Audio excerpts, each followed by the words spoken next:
সুশীল সমাজের প্রতিনিধি, সুশাসনের জন্য নাগরিক, সুজনের সম্পাদক ডক্টর বদিউল আলম মজুমদারকে প্রধান করে নির্বাচন ব্যবস্থা সংস্কার করতে কমিশন গঠন করে সরকার। সংস্কারের সুপারিশ তৈরিতে এরই মধ্যে কমিশন নির্ধারিত সময়ের 2 মাসের বেশি পার করেছে। এসেছে বিভিন্ন রাজনৈতিক দলের প্রস্তাব। সরাসরি আলোচনার পাশাপাশি আছে অনলাইন মাধ্যমের মতামত। বিভিন্ন মত, পথ এবং গোষ্ঠীর প্রস্তাবগুলো পর্যালোচনায় চলছে পুনঃপৌনিক বৈঠক। লক্ষ্য সংস্কারের জন্য চূড়ান্ত সুপারিশ প্রণয়ন। অংশীজনদের প্রস্তাব, রাজনৈতিক দিনদরবার, এমন বহুমাত্রিক মতামতগুলো পর্যালোচনার কোন পর্যায়ে আছে তা জানতে কমিশন প্রধানের সঙ্গে সময় সংবাদ। তবে আগামীতে ভোটের মাঠে যে বিতর্কিত ইভিএম থাকছে না, সে বিষয়ে চূড়ান্ত সুপারিশের ইঙ্গিত তার। এই একটা বিষয় আমরা বোধহয় পরিষ্কারভাবে বলতে পারি, ইভিএম হবে না।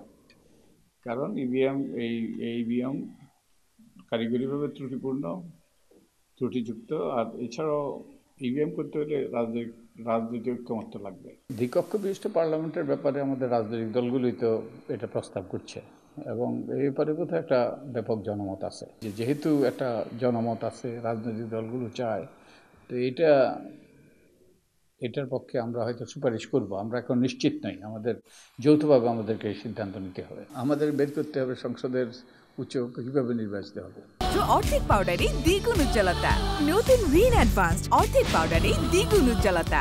সীমানা পুনর্নির্ধারণ, স্থানীয় নির্বাচনে দলীয় প্রতীক বাতিল, নির্বাচনী প্রচারণায় অর্থের ছড়াছড়ি রোধ, প্রার্থীদের হলফনামার সঠিক যাচাই বাছাই, নতুন নির্বাচন পদ্ধতি সহ যেসব প্রস্তাবনা এসেছে সেগুলো নিয়ে আলোচনা করছে কমিশন। ব্যালটে না ভোটের প্রচলন পুনরায় ফিরিয়ে আনার বিষয়টিও আছে আলোচনায়। না ভোটের পক্ষে ব্যাপক জনমত, আমরা বিবেচনা করছি। হলফনামা যাচাই বাছাই করা হয় না, যাচাই বাছাই করা দরকার। এইসব প্রস্তাব এসছে, এইসব প্রস্তাবগুলো আমরা বিবেচনা নিচ্ছি। নিজেদের মধ্যে আলোচনার পাশাপাশি সরকার গঠিত অন্য কমিশনের সঙ্গে আলোচনার পর নতুন বছর শুরুর আগেই চূড়ান্ত প্রতিবেদন জমা দেবে নির্বাচন ব্যবস্থা সংস্কার কমিশন। সানবীর রূপল, সময় সংবাদ, ঢাকা।